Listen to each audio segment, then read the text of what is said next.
Assalamualaikum warahmatullahi wabarakatuh. Apa kabar anak-anak? Hari ini kita masuk di bab 5 pertemuan pertama dengan materi perjuangan dakwah Rasulullah SAW periode Mekah. Rasulullah SAW merupakan Rasul terakhir, yaitu sebagai Rasul penutup bagi para nabi dan Rasul Allah Subhanahu wa Ta'ala. Dakwah Rasulullah SAW diawali di kota Mekah, yaitu kota kelahiran beliau.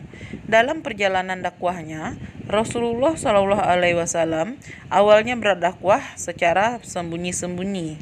Hal tersebut dilakukan karena Rasulullah SAW senantiasa mendapatkan pertentangan maupun perlawanan dari orang-orang di sekitarnya, yaitu golongan orang-orang kafir Quraisy.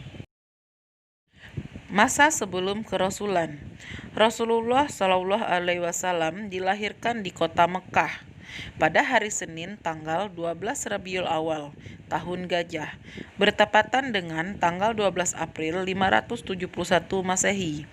Disebut tahun Gajah karena pada waktu Rasulullah SAW dilahirkan, Gubernur Yaman atau Raja Abrahah membawa pasukan untuk menghancurkan Ka'bah atau Baitullah dengan mengendarai gajah.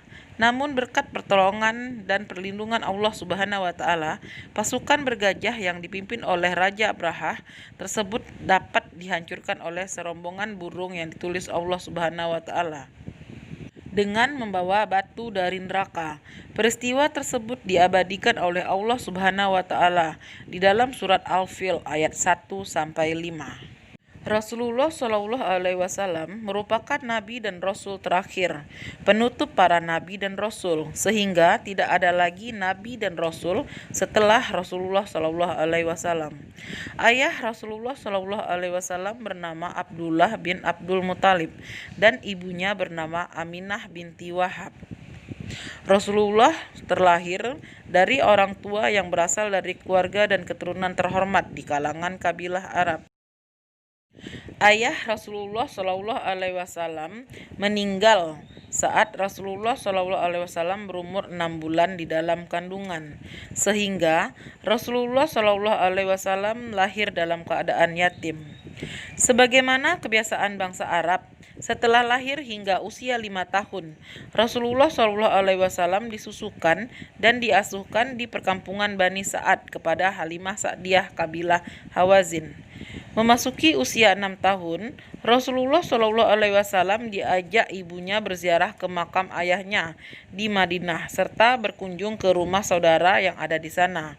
Namun, dalam perjalanan pulang ke Mekah, sesampainya di Abwa, ibu Rasulullah SAW sakit dan meninggal dunia, dan di tempat itu pula ibu Rasulullah SAW dimakamkan.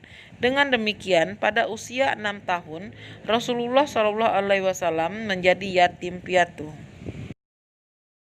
Kemudian Rasulullah SAW diasuh oleh kakeknya yang bernama Abdul Muthalib, seorang pemuka Quraisy yang disegani dan dihormati oleh seluruh suku, terutama penduduk Mekah.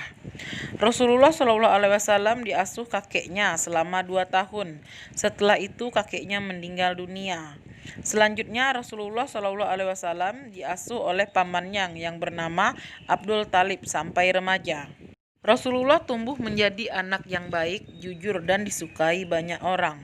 Sejak kecil, Rasulullah sudah diperkenalkan dengan perniagaan. Lebih tepatnya ketika Rasulullah berusia 12 tahun. Rasulullah diperkenalkan dengan perniagaan oleh pamannya yang bernama Abu Talib.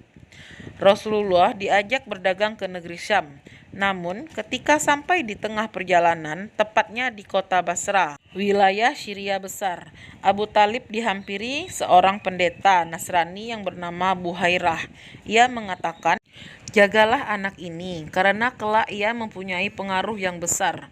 Kalau perlu bawalah pulang segera dan lindungilah ia dari ancaman orang-orang Yahudi." Demikianlah pertemuan pertama kita pada bab 5. Ibu akhiri dengan wassalamualaikum warahmatullahi wabarakatuh.